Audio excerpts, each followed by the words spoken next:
ओम त्रिपुराय विद्महे तुलसीपत्राय धीमहि तन्नो तुलसी प्रचोदयात्। हे मेरे प्रिय भक्तों, तुलसी माता के इस गायत्री मंत्र का जाप करने से मन शांत होता है तथा मन में सेवा भाव का संचार होता है।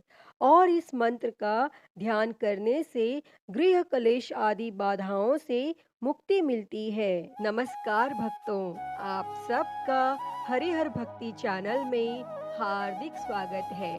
आप सभी पर हरि और हर की कृपा सदैव बनी रहे। प्रिय भक्तगणों, आइए सुनते हैं अपरा एकादशी द्वादशी पारण के दिन तुलसी माता की कथा। जो कोई भी भक्त सच्ची श्रद्धा के साथ एकादशी का व्रत करते हैं और भगवान विष्णु का पूजन करते हैं, माता लक्ष्मी का पूजन करते हैं, माता तुलसी का पूजन करते हैं, शालिग्राम भगवान का पूजन करते हैं, तो उनके सभी प्रकार के पापों का नाश होता है। भगवान विष्णु को जो कि तुलसी अति प्रिय है और इसीलिए जो भी भक्त प्रत्येक दिन तुलसी माता का पूजन करते हैं, तुलसी स्तोत्र आदि का पाठ करते हैं और तुलसी वृक्ष के नीचे दीपक जलाते हैं, तो इससे माता तुलसी अपनी कृपा प्रदान करती है और भगवान विष्णु की भी कृपा प्राप्त होती है। और जहाँ पर भी तुलसी का वृक्ष होता है, वहाँ पर यम के दूत भी नहीं आ पाते और माता तुलसी अपने भक्तों की सदैव रक्षा करती हैं तथा सुख और समृद्धि का आशीर्वाद प्रदान करती हैं। और माता तुलसी की पूजा करने से माता लक्ष्मी प्रसन्न होकर उनके घर को धन और धान्य से परिपूर्ण कर देती हैं। तो आइए सुनते हैं अपरा एकादशी द्वादशी पारण के दिन तुलसी माता की कथा। तो प्रेम से बोलिए, माता तुलसी की जय, भगवान विष्णु की जय, माता लक्ष्मी की जय, भगवान शालिग्राम की जय, सर्व देवी देवताओं की जय। प्रिय भक्तों, माता तुलसी से जुड़ी हुई एक कथा बहुत ही प्रचलित है। श्रीमद् देवी भागवत पुराण में इनके अवतरण की दिव्य लीला कथा भी बताई गई है। एक बार भगवान शिव जी ने अपने तेज को समुद्र में फेंक दिया। उससे एक महातेजस्वी बालक ने जन्म लिया। यह बालक आगे चलकर जलंधर के नाम से पराक्रमी दैत्य राजा बना। इसकी राजधानी का नाम जालंधर नगरी था। दैत्यराज कालनेमी की कन्या वृंदा का विवाह जालंधर से हुआ। जालंधर महाराक्षस था। अपनी सत्ता के मद में चूर उसने माता लक्ष्मी को पाने की कामना से युद्ध किया, परंतु समुद्र से ही उत्पन्न होने के कारण माता लक्ष्मी ने उसे अपने भाई के रूप में स्वीकार किया और वहां से पराजित होकर वह देवी पार्वती को पाने की लालसा से कैलाश पर्वत पर गया और वह जालंधर भगवान देवाधिदेव शिव जी का रूप धरकर माता पार्वती के समीप गया, परंतु मां ने अपने योग बल से उसे तुरंत पहचान लिया तथा वहां से अंतर ध्यान हो गईं। तब देवी पार्वती ने क्रुद्ध होकर सारा वृत्तांत भगवान विष्णु को सुनाया और जालंधर की पत्नी वृंदा अत्यंत पतिव्रता स्त्री थी। उसी के पतिव्रत धर्म की शक्ति से जालंधर न तो मारा जाता था और न ही पराजित होता था। इसीलिए जालंधर का नाश करने के लिए वृंदा के पतिव्रत धर्म को भंग करना बहुत जरूरी था। इसी कारण भगवान विष्णु ऋषि का वेश धारण कर वन में जा पहुंचे और जहां वृंदा अकेली भ्रमण कर रही थी और भगवान के साथ दो मायावी राक्षस भी थे, जिन्हें देखकर वृंदा भयभीत हो गई और भगवान विष्णु जो कि ऋषि के वेश में थे, उन्होंने वृंदा के सामने पल में दोनों को भस्म कर दिया। और उनकी शक्ति देखकर वृंदा ने कैलाश पर्वत पर महादेव के साथ युद्ध कर रहे अपने पति जालंधर के बारे में पूछा। तब ऋषि ने अपने माया जाल से दो वानर प्रकट किए। एक वानर के हाथ में जालंधर का सिर था तथा दूसरे हाथ में धड़। और अपने पति की यह दशा देखकर वृंदा मूर्छित होकर गिर पड़ी। और होश में आने पर उन्होंने ऋषि रूपी भगवान से विनती की कि वह उसके पति को जीवित करें। तब भगवान ने अपनी माया से पुनः जालंधर का सिर धड़ से जोड़ दिया, परंतु स्वयं भी वह उसी शरीर में प्रवेश कर गए।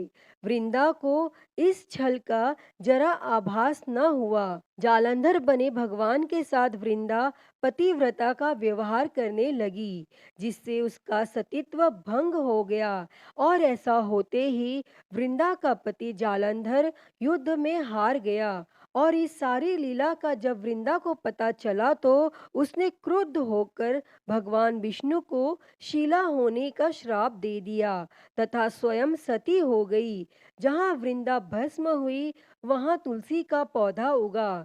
और भगवान विष्णु ने वृंदा से कहा, हे वृंदा, तुम अपने सतीत्व के कारण मुझे लक्ष्मी से भी अधिक प्रिय हो गई हो। अब तुम तुलसी के रूप में सदा मेरे साथ रहोगी। और जो कोई भी मनुष्य मेरे शालिग्राम रूप के साथ तुलसी का विवाह करेगा उसे इस लोक और परलोक में विपुल यश प्राप्त होगा। प्रिय भक्तों, जिस घर में तुलसी होती है वहाँ यम के दूत भी असमय नहीं जा सकते। गंगा व नर्मदा के जल में स्नान तथा तुलसी का पूजन बराबर माना जाता है। चाहे मनुष्य कितना भी पापी क्यों न हो, मृत्यु के समय उसके प्राण मंजरी रहित तुलसी और गंगा जल मुख में रखकर निकल जाते हैं। वह पापों से मुक्त होकर बैकुंठ धाम को प्राप्त होता है। जो मनुष्य तुलसी व आंवलों की छाया में अपने पितरों का श्राद्ध करते हैं उसके पितर मोक्ष को प्राप्त होते हैं। भक्तों, उसी दैत्य जालंधर की यह भूमि जलंधर नाम से विख्यात है। और सती वृंदा का मंदिर मोहल्ला कोट किशनचंद में स्थित है। कहते हैं इस स्थान पर एक प्राचीन गुफा थी जो सीधी हरिद्वार तक जाती थी। सच्चे मन से 40 दिन तक सती वृंदा देवी के मंदिर में पूजा करने से सभी मनोरथ पूर्ण होते हैं। तो आइए अब सुनते हैं तुलसी माता से जुड़ी हुई एक और कहानी। एक बुढ़िया माई थी। वह तुलसी माता को रोज सींचती और कहती कि हे तुलसी माता, सबकी दाता, मैं तेरा बिड़ला सींचती हूँ, मुझे बहू दे, पीताम्बर की धोती दे, मीठा मीठा घास दे, बैकुंठ में वास दे, चटक की चाल दे, पटक की मौत दे, चंदन का काठ दे, रानी सा राज दे, दाल भात का भोजन दे, ग्यारस की मौत दे, कृष्ण जी का कंधा दे। और वह बुढ़िया माई रोज तुलसी माता को सींचती और यही कहती। तब तुलसी माता यह सुन सुनकर सूखने लगीं।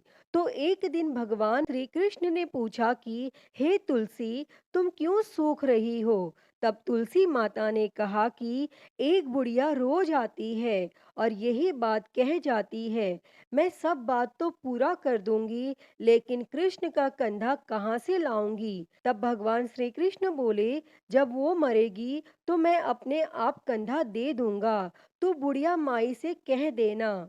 और फिर जब बुढ़िया माई मर गई सब लोग आ गए और जब माई को ले जाने लगे तो वह किसी से न उठी। तब भगवान एक 12 बरस के बालक का रूप धारण करके आए। तब उस बालक ने कहा, मैं माई के कान में एक बात कहूंगा तो बुढ़िया माई उठ जाएगी।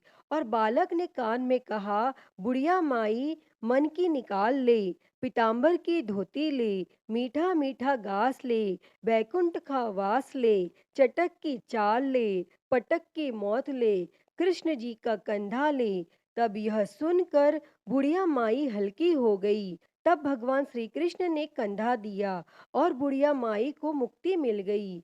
हे तुलसी माता, जैसे आपने उस बुढ़िया माई को मुक्ति दी, वैसी ही मुक्ति इस कथा को कहते, सुनते और हुंकारा भरते को देना। तो बोलिए तुलसी माता की जय, वृंदावन बिहारी लाल की जय। तो भक्तों, मैं उम्मीद करती हूँ कि आपको आज की यह कथा पसंद आई होगी, और अगर वीडियो अच्छी लगी हो तो इसे लाइक करें, ज़्यादा से ज़्यादा शेयर करें और कमेंट में तुलसी माता की जय लिखना ना भूलें। और हरिहर भक्ति चैनल पर आप नए हैं तो इस चैनल को सब्सक्राइब कर नोटिफिकेशन बेल को ज़रूर ऑन कर लें। हर हर महादेव। धन्यवाद।